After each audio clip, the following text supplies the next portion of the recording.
It's been a hot minute since I've made any YouTube videos. I don't even know how long it's been since I have made videos. We're gonna go get a coffee because I deserve it. I've had a really tough day, so I'm deciding if I want to go to Starbucks or if I want to go Beans and Brews. Let's go to Starbucks. I decided to spontaneously just start filming because I've been thinking a lot about over the last few months what I want to do with my YouTube channel, what has been going on since, let's start with 2019, because most of my subscribers subscribed while I was living in Singapore, small country in Asia. It was really fun living there. I had the time of my life. I wanted to move back to the States for various different reasons, to be closer to friends and family. That backfired a little bit, but I still have lots of other great reasons why we're here. Missing where you're from. We wanted to invest in real estate. I just felt more comfortable being back here. I sometimes regret coming back. I wish I picked somewhere else, but I feel like in order to learn this lesson, I had to come back here first. I would have not known the things that would have happened, but that's okay. I'm content. I don't really regret it. I sometimes am like, oh, if I knew it was going to be like this, I would have not moved back. It is what it is. Moving is off the table for now, especially since my husband James got his green card recently, like not that long ago. We waited like 2 years for it, so that was a process.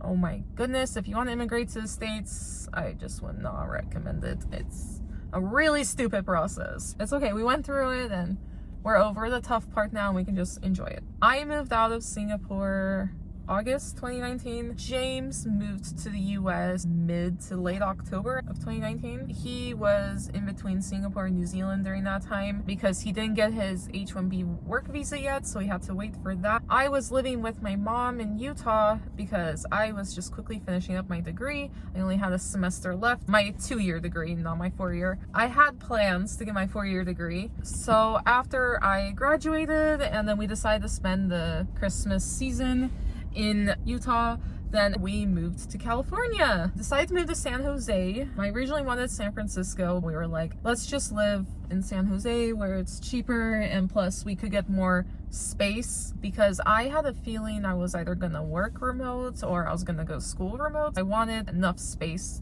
in the apartment where I had a study corner. I wanted the amenities with the pool and hot tub. We moved to the Bay Area right before the pandemic happened. So when we first moved in, we were not only busy with trying to figure out where to live and James getting settled into his new job, I was also applying for jobs or just trying to figure out when I go back to school. I didn't get in-state tuition in California. After 30 days, I lost my in-state tuition in Utah. So I didn't have in-state tuition anywhere. I just need to order really fast. Hi, I will get the grande brown sugar oat milk shaken espresso, please. Nope, that'll be all. Okay, thanks. A month later, beginning of March, we were going to New Zealand because James's older sister was getting married. James and I were planning our own wedding too. At the same time, looking up venues to go visit because we were originally planning to have our wedding there, specifically in Queenstown. We were worried if we were even going to make it to the wedding in New Zealand because we were hearing all about this virus, all these rumors of countries shutting down. Even at the wedding, we were all making jokes. This is just some silly virus. Nothing's going to happen. Just laughing how it's not a big deal and blah, blah, blah. His sister was on her honeymoon at the same time that James and I were in Queenstown looking at different venues. I still wish that we married here. Thinking about doing it in New Zealand's winter. So the date would be in August of 2021. How you doing? Good, how are you? I'm good. Thanks, you too. Got my Starbucks. That first sip feeling, so good. This is gonna be a long video. If you watch it all, kudos to you because I don't have that kind of attention span. Then again, sometimes I do, because sometimes I love to just put these kinds of videos on in the background as I'm doing something else, because I kind of feel like I'm FaceTiming a friend or something. James's cat, her name was Marshmallow. His cat died that day, and suddenly, with no warning. This cat wasn't really his, it was more of the family's cat. Started off as his cat. He moved a few months after he got her, and he couldn't take her with him. He thought he was just gonna live in Singapore for 6 months to a year. He ended up living in Singapore for 5 years. At this point, this cat is 5.5. The day before we were flying to where his family lives in Wellington, he was literally just 1 day away from seeing his cat. The morning his mom called and she's coughing up blood. We're gonna take her to the vet and see what's wrong. The next morning, just after we were out of a meeting with the person that facilitates signing up, and we already agreed to the terms and what we wanted, how many people, the food, what extras, the date and time and all that. Just as we were wrapping up the conversation, James gets a phone call from his mom and he's like, oh, I should take this. It was a really short conversation. He was like, she's gonna be put down. I was like, wait, what? Like right now? And he was like, yeah, they're doing it right now. I was like, no, can we go fly there right now or something? Can they just hold on a few hours or something? He was just, no, there's nothing we can do. The next day we catch our flight to Wellington to go see now his family for the second time, minus his sister that was on the honeymoon. We were still talking about our wedding plans a lot, and they were asking us about the venue. This is where things turned for the worst. It's a really long story what happened. Told me that they didn't want me marrying James. They put James in the ultimatum that he had to pick between me and them. They let me know verbally and in every way possible that they do not accept me, they don't want me, they don't like who I am. Have projected a lot of hurt they have towards James onto me. They never owned up to the things that they said and did, and they never apologized.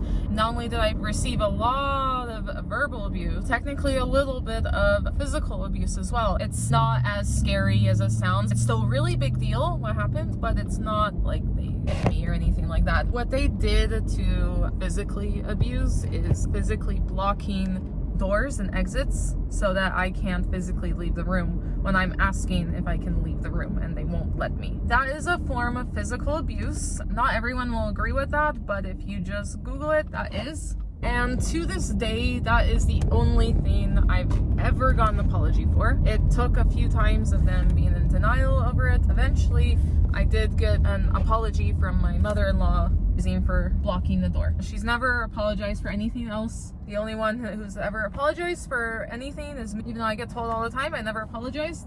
They want me to be sorry that I don't submit to them and that I don't let them control me. The whole family is against me, and it really sucks. 2 of the siblings weren't there to even see what happens. Naturally, you want to take your parents' side or your family member's side over the in-law, right? So, or soon to be, right? Then the next day, had some pretty big fights. They were really traumatizing. I'm still going to therapy for it because they're so traumatizing. It's so hard for me to process it. I already had an unknown diagnosis of PTSD before that. I legitimately have PTSD from those times as well. A lot of boundaries were crossed. James didn't really know how to handle it either. He's taken the approach to just be avoidant. That's been also hard for our relationship. I've been trying to encourage him to have a relationship with his family. We haven't talked a whole lot about it since it happened. I bring it up all the time. He always just says he doesn't want to talk about it. He doesn't make an effort to visit them. He doesn't reach out to them.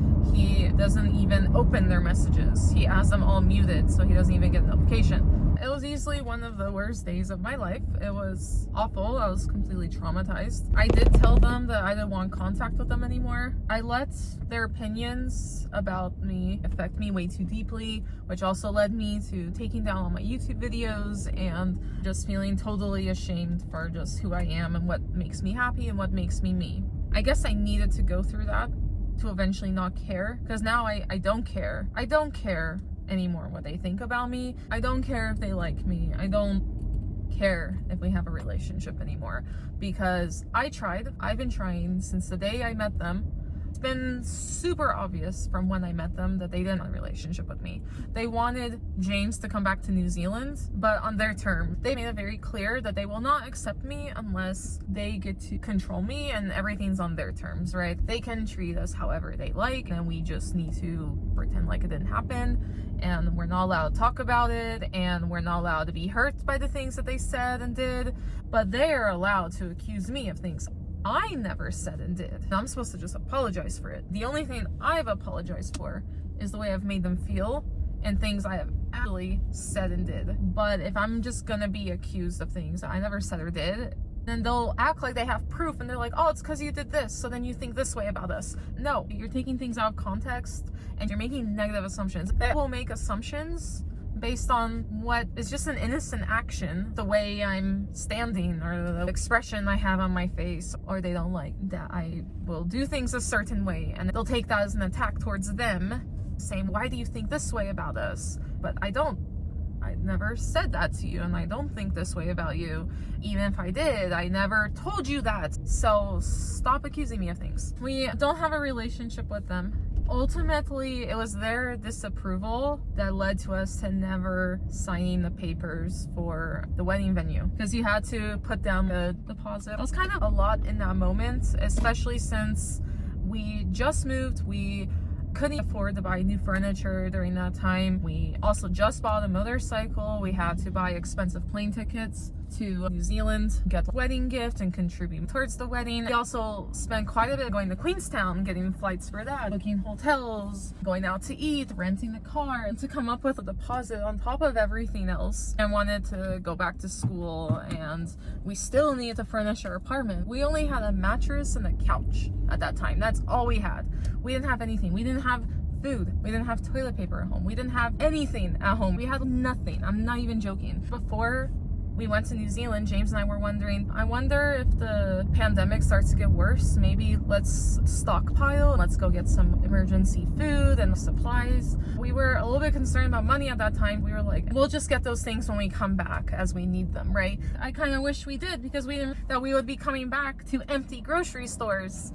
That was terrifying. I pretty much already decided when I had an interaction with his family where they were trying to manipulate us. They were accusing me of things. I was in physical danger and emotional danger. So many lines were crossed, especially them saying that James had to pick between me and them. That's the funny thing, is James immediately said her, and then they pretended like that conversation never happened, and they still do. I would bring it up sometimes when I would let them know, hey, I don't feel like you are welcoming me in the family, because when you ask James to pick between you guys and me, they just deny that that was ever said, and they just ignore me when I will bring that up. It's almost like I didn't say anything, because I guess they are in denial that they said that themselves, so they just don't want to admit it. What can you do, right? If people are in denial, there's not a whole lot you can do.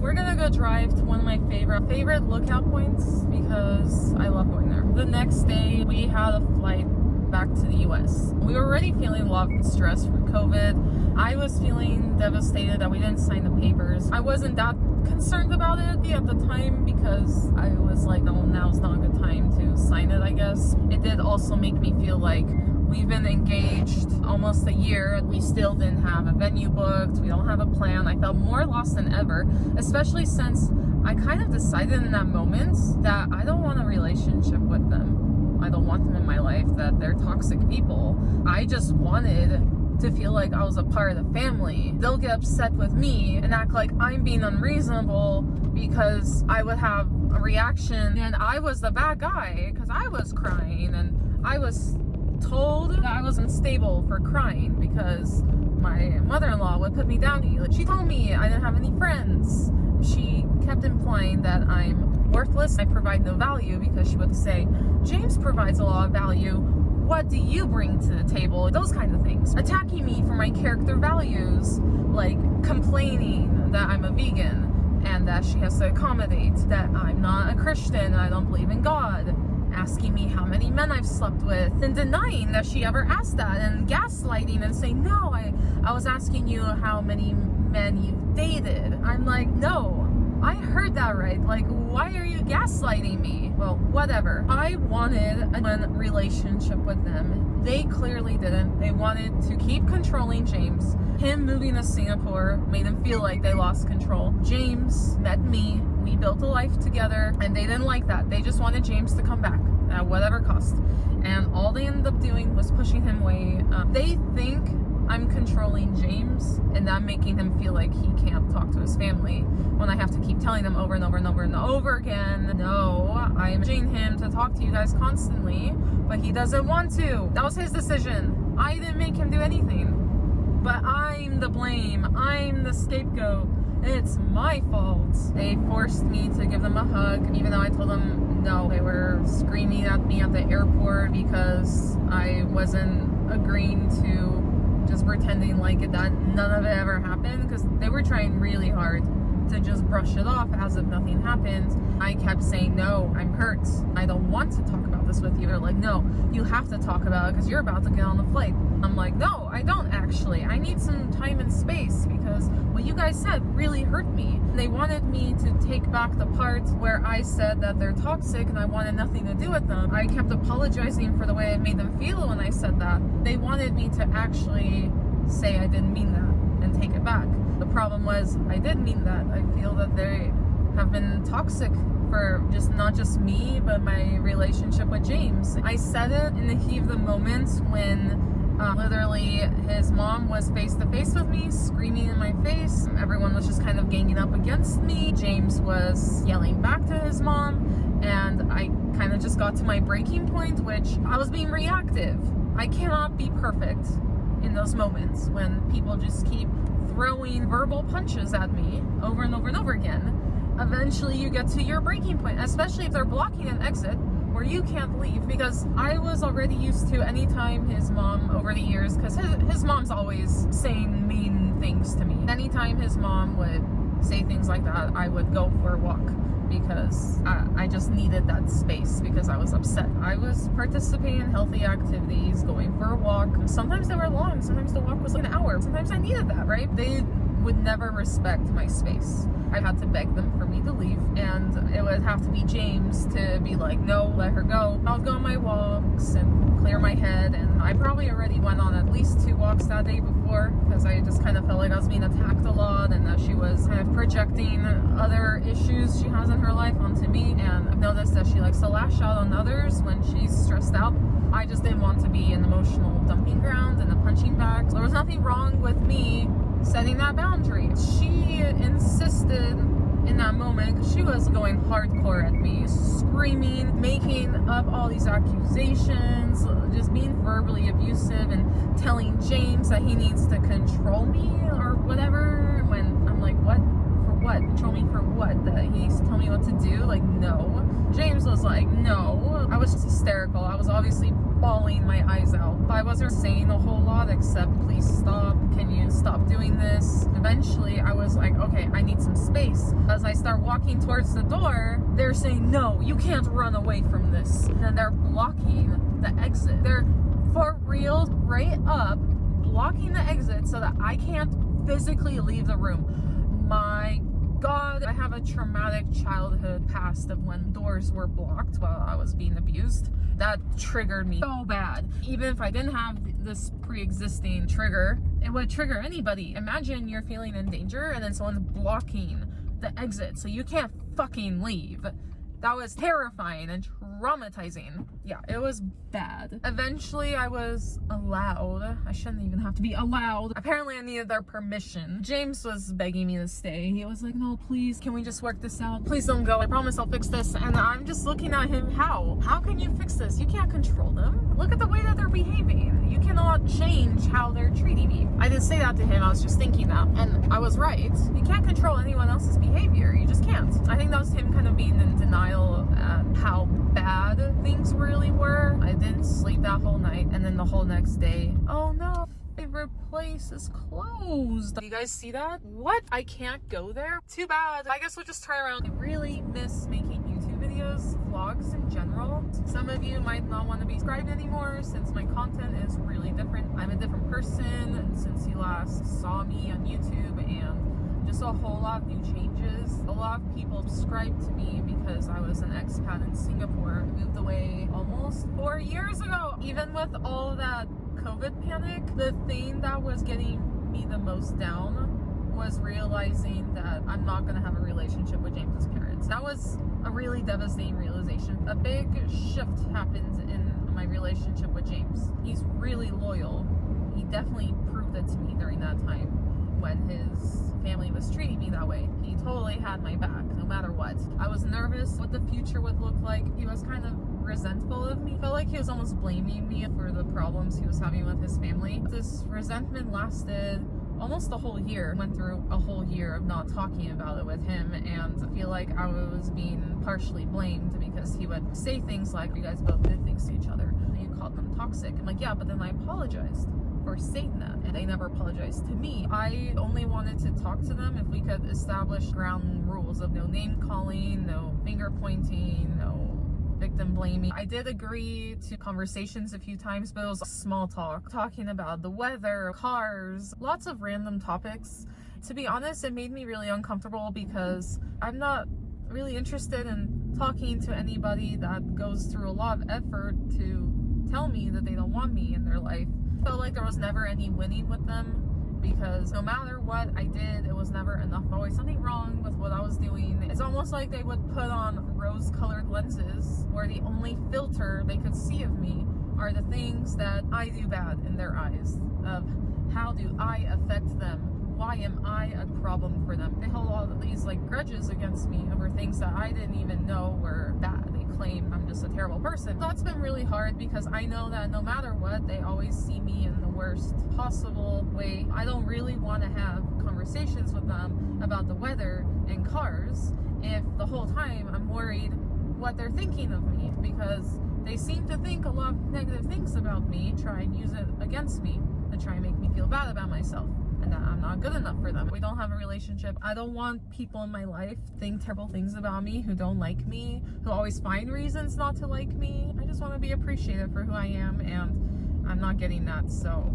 it sucks, but I can't change their opinion about me. Sharing my struggles on the internet, like in vlogs, is what I need to heal. I know people will agree with that. This is my authentic version of myself, is to be open and honest with the whole world. I'm not going to share everything. You are just hearing my side of the story. I want to share mine because A, I want to feel less alone, and B, there are people out there that I don't know that may be watching this that are also struggling and want some support. I hope one day I have a chance to help others feel more heard, seen, understood, know that I'm there for them. I was telling everybody during that time that my wedding was postponed because of the pandemic.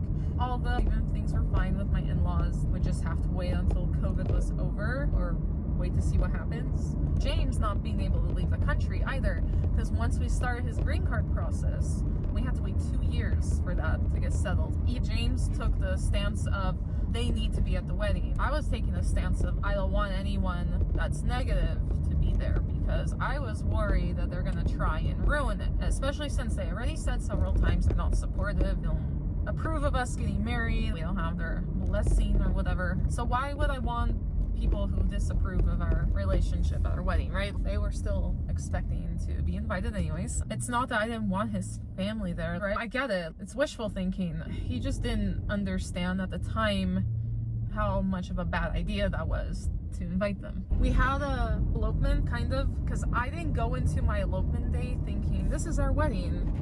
I even was saying the whole day, I can't wait for the real thing, and it never happened. My bridesmaids ghosted me. My maid of honor, she moved states, never heard from her again. Actually, guys, we're gonna get car washed because the car is really dirty. Okay, might get a little loud in here. Ended up getting a low in Jackson Hole, Wyoming at Grand Teton National Park. It was beautiful. However, I'm not trying to be pessimistic or negative. If I were to be completely honest, like that day really sucked. James was upset that his family disapproved, so that made him depressed. We wanted to get started on his green card, but we had the intentions of having a big wedding one day. My bridesmaids knew this, my family knew. We were telling everybody this, but no matter how many times I was telling everyone that I'm gonna have the bigger wedding, like nobody was making it. It was actually really frustrating. I was trying to plan it. Everybody was like, you're having the big wedding still? When I was saying it this whole time, I didn't get to enjoy my elopement day because I didn't even know that that was going to be my wedding. Everybody else really decided for me. James wasn't motivated to plan the real thing because he was waiting to see what happened with his family, and he basically cut off all of his friends because he didn't feel like he was allowed to. He doesn't have a relationship with his family. That's been really shitty because I can't help but blame myself a lot. Good thing I'm in therapy, because I literally have a few therapists and they all remind me constantly that I'm doing the best I can and I'm not in control of other people's decisions that they make. even if it feels like I'm to blame. People make their choices at the end of the day. They decide what's important to them. The one thing I am confident about is that James does put our marriage first. What he ultimately wants is that we just get along, but I'm not really okay with pretending like things are fine and just letting them treat me this way. I'm just supposed to move on. I only want genuine relationships. I don't want superficial ones. To have a genuine relationship, you need to apologize to each other and let each other know that you want them in your life, that they're important. But I haven't felt like from them that I am wanted or anything. He's wishing for a situation that I just don't think will ever happen. Maybe one day they will embrace me with open arms. I've known them for about 7 years now, so I just don't ever see it happening. I still want the big wedding, but only where all my bridesmaids, like, super fucking selfish. Then one of them was just straight up jealous of me. Nothing good was happening in my life. She would just, like, not be happy with me, or she'll get really uncomfortable. And I had to constantly just feel bad about myself and my success. It was a toxic friendship. My maid of honor abandoned me as well. She was going through her own mental health struggles during that time. That was never communicated. And she just left me to assume and believe that she wanted nothing to do with me, because 6 months went by and I never got a text or anything. I was trying to accommodate my wedding for everybody else. I was just letting everybody else dictate, and I wish I didn't, because now looking back, I'm like, that was a big mistake. I feel like everyone was just abandoning me. Other best friend that was one of my bridesmaids blew me off several times. I started to not trust her anymore about keeping her word and commitment to plans. Her actions didn't match up with her words. She would say, I'm here for you either way, whatever you decide. I would be like, how do you feel if I decided during this time? She'd be like, yeah, I don't know if I can make it. I'm like, what do you mean you can't make it? You're a bridesmaid. Okay, well, I want to be accommodating, so what times work for you? And she'd be like, oh, I don't know, I'll get back to you. And I'm just waiting. She lived in Southern California during that time, and I moved here to St. George, Utah. Long story short, all my bridesmaids abandoned me. My own fucking family abandoned me. My brother, my mom, even my stepdad, like, they all did things on that day to just make it, like, absolutely shitty. I was really looking forward to having this bigger wedding celebration, but it was really devastating to eventually learn, still going through it, I'm not over it, that no one wants the big wedding except for me. That really sucks. I never had a bridal shower or a honeymoon. People are like, oh, you don't need those things anyways. Okay, but I wanted them. People around me didn't think I deserved it. Don't tell me what I want and don't want. That's something you don't care about. That's something you don't want. That's something I care, because I wanted to feel like I had supportive people in my life that were happy for me, and they weren't. They put their needs above mine. They didn't care what my needs were, and no one will communicate with me. I'm just left abandoned and confused. What did I do? Was I asking for too much? How am I supposed to know? I can't read people's minds. I don't know what people's expectations are of me if they don't tell me. When I'm trying to communicate mine, I could have done a better setting those expectations and boundaries. If I could go back in time, I would make sure I'm just more firm and I'm being a bit more blunt and communicating instead of being around the bush over everything. It still would have ended up with me in this position because I was trying to avoid abandonment. I thought that if I accommodate to everybody else's needs first, that they will give me the bare minimum, which is just showing up and being happy for me. That's all I wanted, and I couldn't even get that. I'm feeling so cheated. Something I wanted so badly, especially since I've been there for others. I have had to walk on eggshells for other people's weddings and events, but I did it because I loved those people. Since 2020, we moved away from California, moved in with my family, trying to figure out what we were doing. I tried to pursue so many different careers, go back to school. I tried so many things, and to be honest, it seems like everything I tried, it just wasn't worth it. I tried a lot of different ideas, careers, small businesses, and nothing ever felt right. The day we got married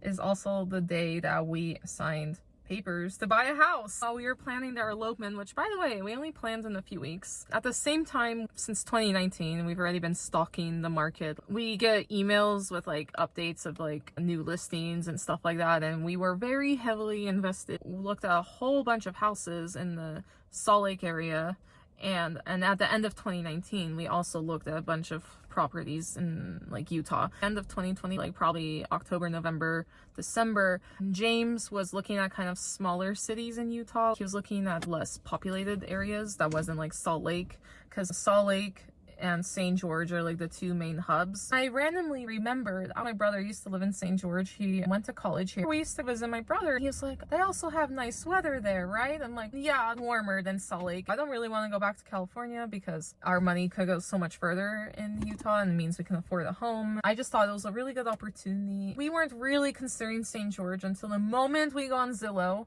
We look at the very first listing and literally we're making fun of the house. Fast forward, that's the house we ended up buying. It's such a weird house. I'll have to do a whole house tour. I do have videos of that, so maybe I'll upload it from January 2021. This is about 3 weeks before we get married. Wait till you see the house tour. What motivated me was realizing, well, shit, this is a really good value. I'm afraid that we won't get an opportunity like this again. So we literally went down that weekend. We got a hotel for the weekend and decided to come down and look at something called us to do it. We actually drove to it the night before because the realtor was going to show it to us the next day. The next morning we came back to the house and we were there a few hours. I knew in that moment as we were walking around the house, like that feeling kept growing on me. This is going to be our home.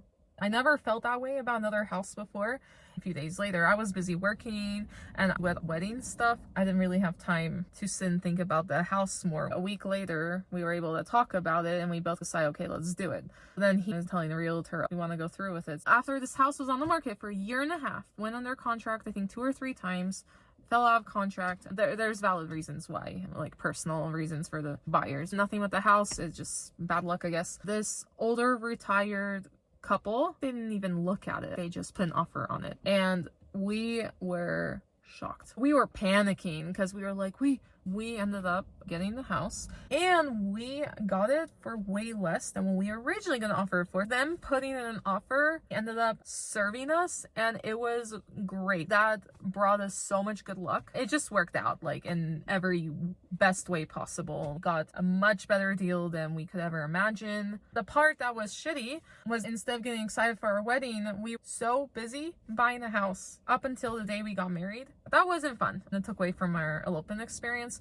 But I was okay with it at the time, thinking, well, this isn't our real wedding, so it's fine. We moved to St. George, Utah in March 2021. That year itself was crazy, full of changes. I wanted to tell my friends that I was moving, but I couldn't because I was waiting for James to tell his family. 2 weeks before we moved, I just decided to announce it. It took my friends by days. I almost feel like they weren't that happy for me because they were like, wait, so you're leaving me? I think they all felt a little bit betrayed that I didn't tell them earlier, but I'm also making assumptions. The day we moved, James and I got the virus and we were out for a good like 2 or 3 weeks, and that really sucked because we couldn't go to California to go pick up our stuff in storage, so we were in an empty house with nothing. There was a moving truck shortage. Couldn't book a truck for about 4 or 5 months. We couldn't even get our things for a long time. We were busy with house renovations and it was a big pain and disaster, and it still is, whatever. I was really happy when we first moved, making new friends, meeting new people, enjoying our new lives, being homeowners. I have to say, being in a construction zone and a mess of uncompleted projects everywhere, it's just not good for my mental health. I realize how important my environment is for me, and that is not an inspiring environment. It feels like a big financial, time-consuming burden. A few months later, James and I spontaneously came home with our dog Latte. I can't believe we did that. The moment I locked eyes with Latte, I was like, oh my gosh, she's so cute. Like, I really wanted her and we got her. I started a couple small businesses. I was doing luxury picnics and photography. I was applying for jobs, doing interviews, all remote jobs. Either it wasn't a company I wanted to work with or something never worked out. I was feeling really lost what I wanted to do with my life. I wanted my picnic business to grow, but the more I was doing it, the more risk and liability and mistakes I was aware of. I lost my passion for it. It's for the best. The part I was sad about was, what am I gonna do now? Do I go back to school for computer science?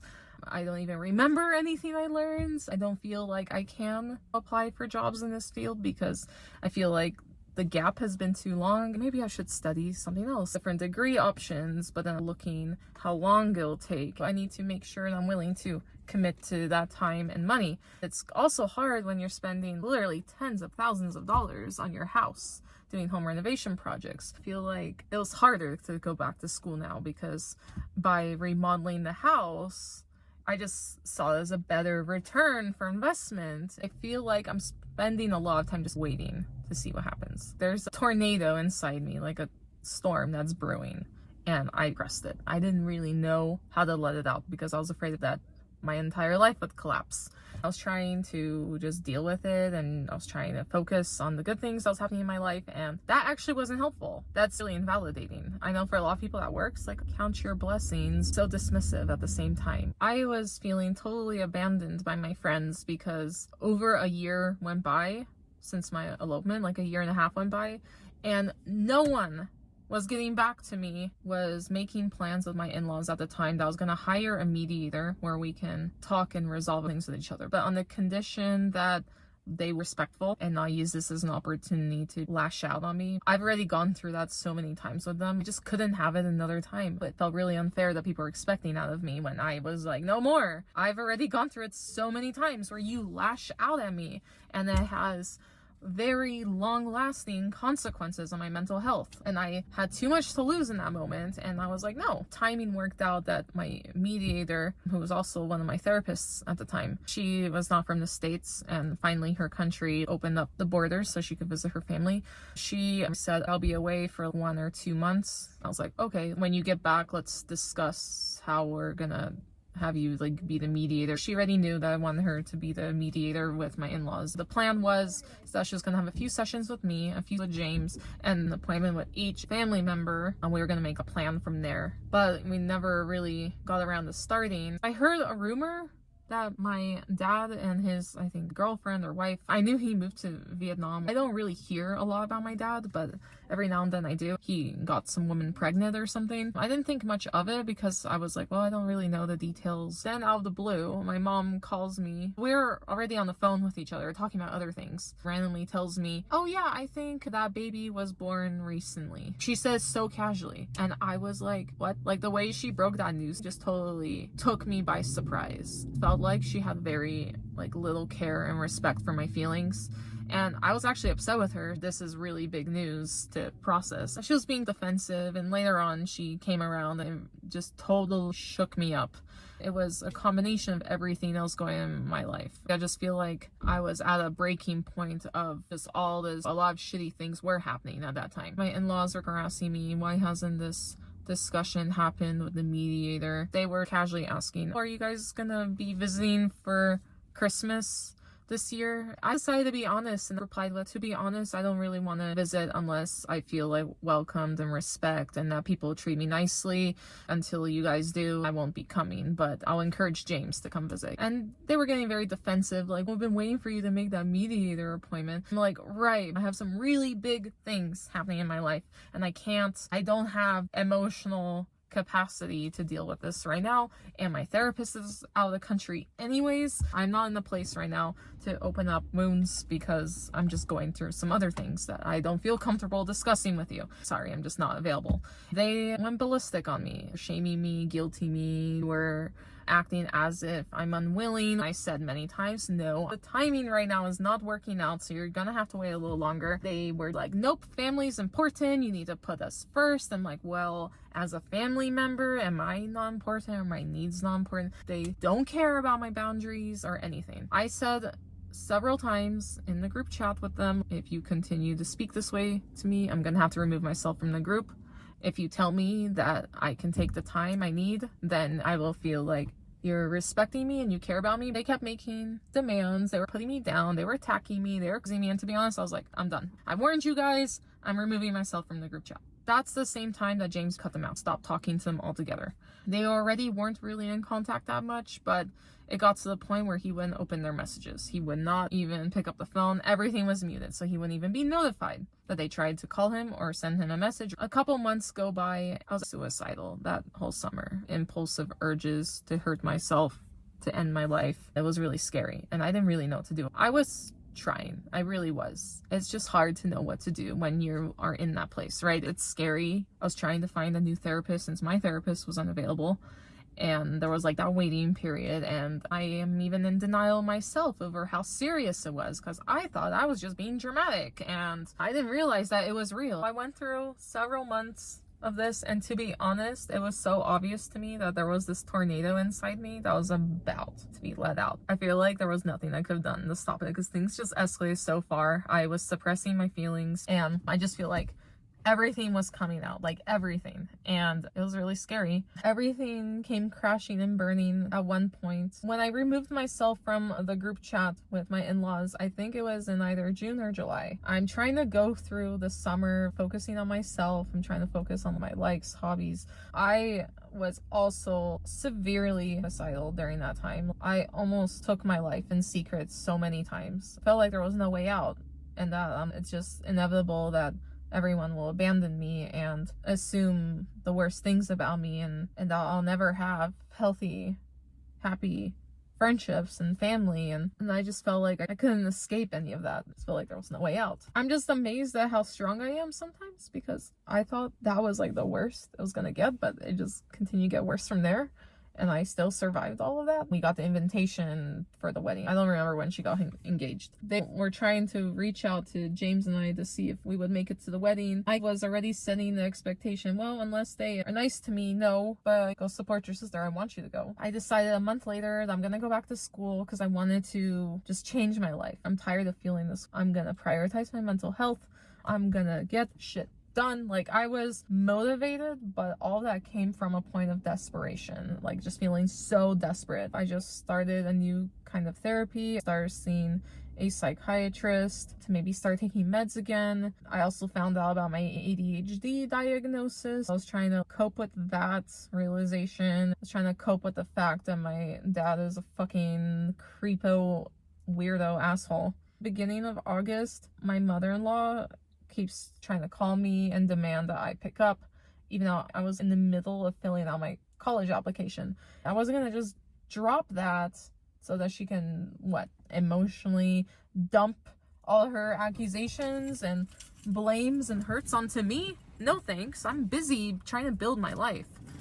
She demanded that I drop everything I'm doing, even though I sent her messages back, look, I'm not available to talk right now. I want to talk to you, but I just can't right now. Can we talk like in a couple days or later? She was like, nope, I'm family. I should be able to call you whenever I want, and blah, blah, blah. Just being really demanding and controlling. I was trying to set the boundary. She didn't want to respect it. And I kept telling her, if you don't leave me alone, I'm gonna have to block you. She wouldn't stop, so I had to block her. That made me feel guilty, made me feel like the bad guy. Was it that bad of me to block her? I wasn't trying to be malicious. I just wanted to be left alone. I didn't want her to send any more mean messages. I wanted to block the opportunity for her to send me a mean message. I was feeling super guilty and awful about myself. And it was really hard to convince myself that I'm not the bad guy. I'm not the bad guy for having boundaries. I was trying to focus in school. I was trying to focus on things. At the same time, I was feeling like I didn't really have the support from almost anybody. End of August, beginning of September, my family and I went on a trip. And during that time, because James has been avoiding all his family's messages for a couple months now, his brother randomly starts messaging me. And that was the one family member I didn't have like any sort of beef with. I feel he was the only one up until that moment that has never like come after me. Well, he was coming after me. He was blaming me for why James doesn't have a relationship with him, and that I need to tell James that he has to message his family members back, demanding that I control James. And I sent a message, look, he'll message you when he wants to. I can ask him to read the messages, but I can't make him reply. So what do you want from me? And he was saying, well, you need to fix things. Like, please don't vent to me about James. I don't want to. He was trying to involve me in issues he had with James and trying to blame me for it. I asked so many times, please leave me out of it. Please don't talk to me about James. I am happy to talk about other things, but you keep accusing me, blaming me, all these other things. I was trying to set boundaries, and he wouldn't respect that. I said, well, if you can't respect that, I will have to block you. You'll give me no choice. Since every family member was coming after me at that time, I decided to just send everybody, hey, I'm blocking everybody because I don't even want the possibility of any of you to come after me and send me mean, nasty messages and attacking me. I don't even want to give you the opportunity. This isn't to be malicious. This isn't to try and punish you. I'm not playing a game here. There's no other way to trust that you guys won't send me mean messages. I was giving them advice on what they should do with James so that James can feel like he can talk to them. And I was being like really nice and respectful. It's also a message that my therapist and I got approval from both therapists, actually, and because my psychiatrist also, I would have therapy sessions with her as well. So I had 3 professionals helping me write this message, and I got the stamp of approval from all 3. And I was still seen as the bad guy, like, oh, how dare you block us? Well, whatever. You made that decision, not me. I did not want, I said that many times. I wish I didn't feel like I needed to block you because I really don't want to do that, but I have no choice. You don't leave me alone. So what do you want me to do? Like, what do you want from me? I can't make James send anyone a message. I was taking a little bit of a social media break for like a few weeks, mainly because I was starting school. I went on a trip, and to be honest, I was emotionally drained, and I didn't want to be on social media at the moment. I filmed a video on my phone basically saying I'm going to end my life.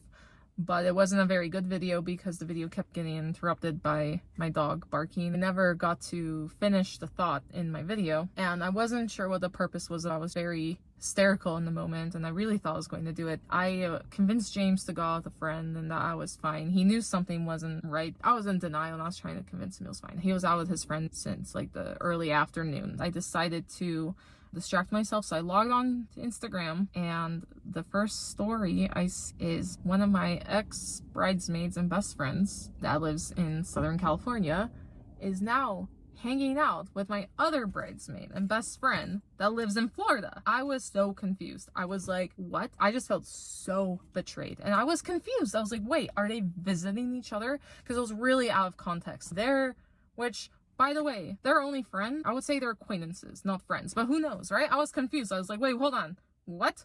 They're visiting each other? It was confusing. All sorts of assumptions were flying through my mind. I was blaming myself for why James was depressed and not having a relationship with his family. I was feeling bad about myself. I feel like the world would be better off without me here. And so I thought I was gonna take my life. I was many times about to swallow a whole bunch of pills, came really close, and I was done. I just didn't want to do it anymore. I didn't want to live.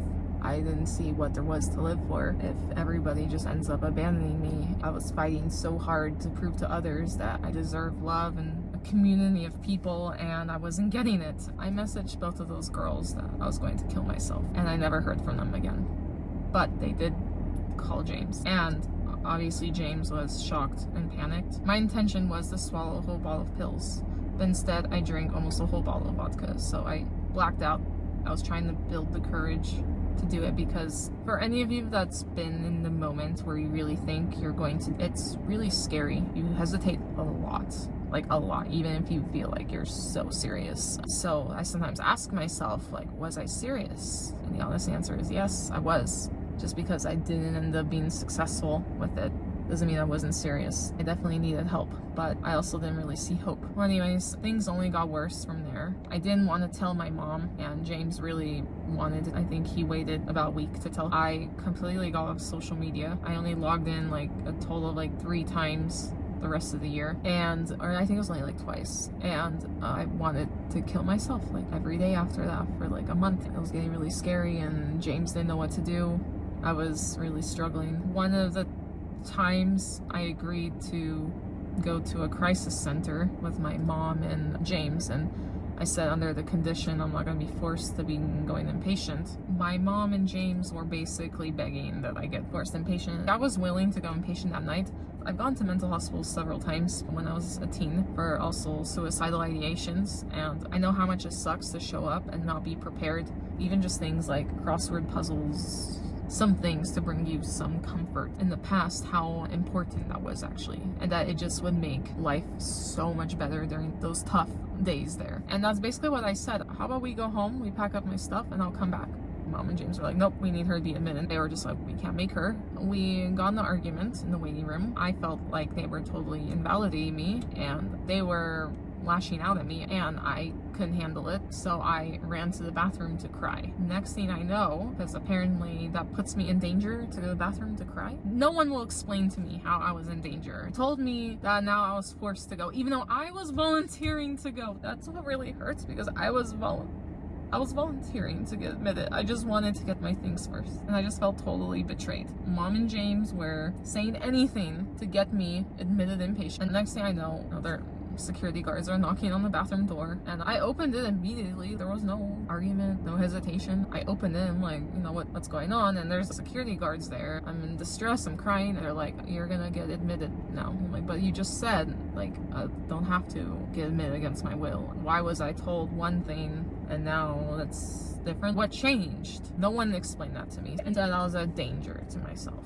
A lot of people go to the bathroom to cry. No one even asked me any questions, like, am I safe? Or I feel like people are just assuming things, and that's not okay with me. Mom and James are there, very defensive, saying everything I do wrong. That's why I went to the bathroom, because I'm going through something and they're lashing out at me. I do not need them to make things worse for me. It was already really tough for me.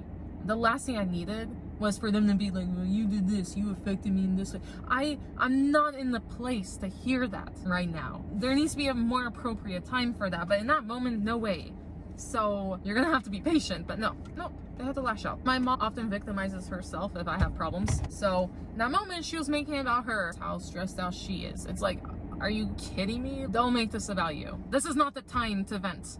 I need my mom right now. I need my husband. Both of you totally abandoned me in this moment. I realized the betrayal that just happened from both of them. I felt really confused. I felt like it was set up by them. There was no explanation, no context. And I got hysterical and I was really upset. I was just crying. And I basically said to both of them, like, you told me I wouldn't have to go inpatient if I didn't want to. I thought I just came here to talk to someone. And you are both denying that because your actions prove otherwise. Next thing I know, the security guards are escorting them to the elevator and they're not even saying anything to me as I'm going inpatient. I'm like, really? You're just gonna ditch me here and abandon me? Like, not even tell me you love me or anything? Just like, I'm just ditched here? Like, you don't care? Mom was victimizing herself, and James mostly looked confused. That was really frustrating because I don't like it when people are dismissing my goals and making it about them. I understand they're struggling too, but please, I sometimes need people to be there for me. I was not in a place to help either of them, obviously. And if they needed help, they should both go see therapists instead of forcing me to be their therapist all the time, because that's exactly what I've been for both of them. I've been their therapist, which I'm not equipped to be. I got admitted inpatient and then talked to them for, I don't know, 4 or 5 days. I felt really abandoned in there, confused and lost. I wanted to stay longer, but because they're an acute facility, I wasn't allowed to stay longer. I was literally begging them to let me stay another day. After that, I was like, I don't want to go back to the real world because it'll be triggering and I don't have the support that I need. I don't have it.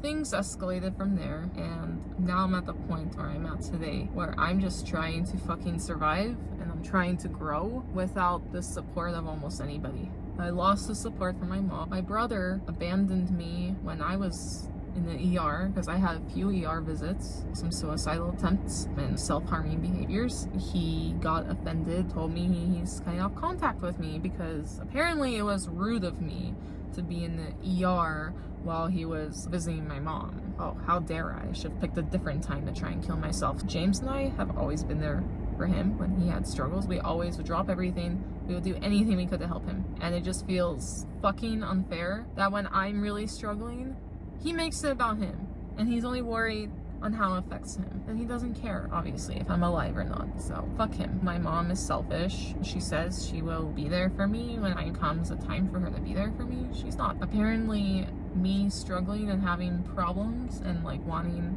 to reach out to her is not okay. I'm not allowed to reach out because she makes it about her, and it's affecting her too much when she doesn't even know what's going on. I've kept so much from her because I was afraid of feeling like a burden, and I was afraid of affecting her. And in the end, doesn't matter. I'm just not allowed to have problems, apparently. And if I do have problems, she's gonna pretend for a second that she cares. But the moment it stresses her out, I need to apologize that I've been a burden. I need to apologize. I need to be able to read her mind of when she's available to help and when she's not. Most of the time, she's not available. Most of the time, no one is available. I tried reaching out to friends at the time, even as simple as like, hey, can we go on a hike? I'm going through a hard time. I just want a hug or just to talk it out with someone or to vent, and was too busy. And everybody says, oh, if you're feeling suicidal, just reach out to me, talk to somebody. I fucking did, and nobody was there for me. James just can't help. He doesn't get it. He doesn't understand. I have his support the most out of everybody, but I just don't really feel like he gets me or he understands me. I don't feel like he's trying hard enough. These are all things I've told him, but he usually just gives me a blank stare when I tell him this because he just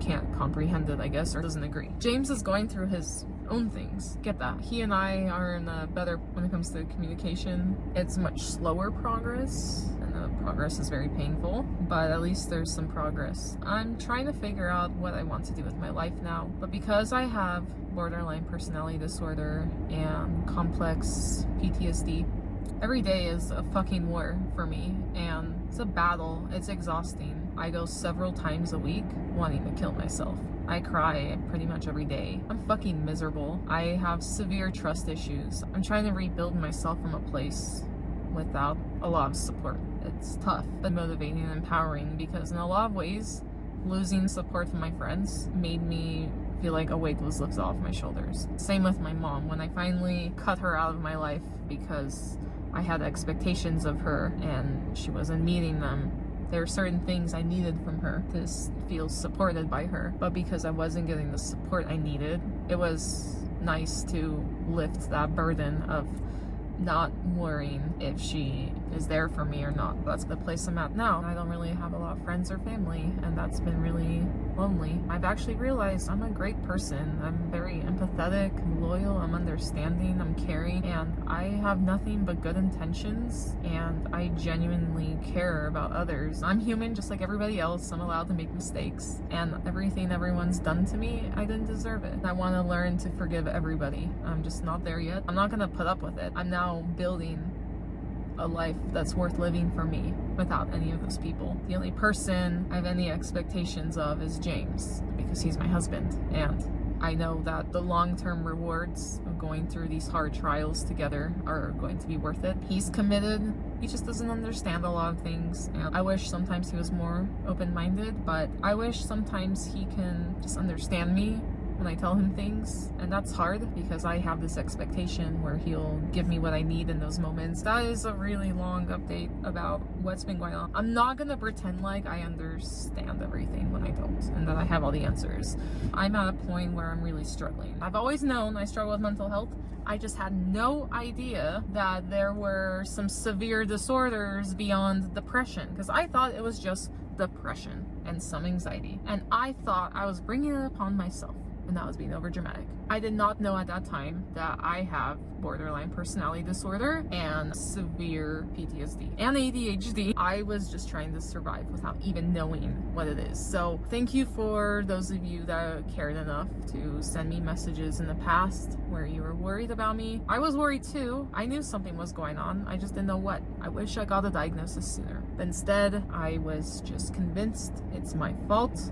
I need to just be happy and stop being a baby, and that ended up being poison for me. I have a very serious mental illness, and I also live in a world and society where ill people are invalidated, misunderstood, and ostracized. So what was I supposed to do? I was doing my best. That's all I can tell you is I was doing my best. There was nothing more I could have done during that time. I had to go through what I had to go through to eventually get this diagnosis. And even if there was something I could have changed, so what? The past is the past. Right now, I know I have these struggles and I'm still learning how to fix it. And it's gonna be a really long, painful, exhausting journey, but I know it'll be worth it. I'm gonna be filming just lifestyle vlogs and just being real with mental health.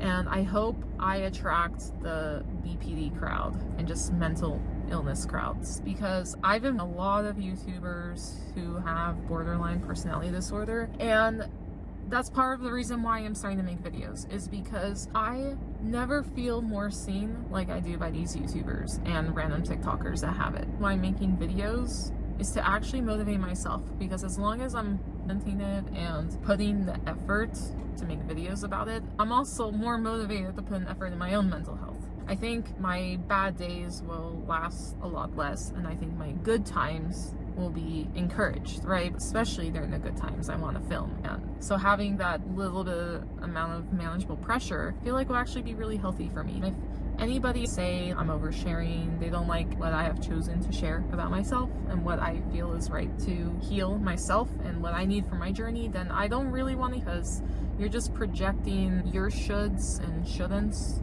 and how you think social media and YouTube and all that and mental health should work.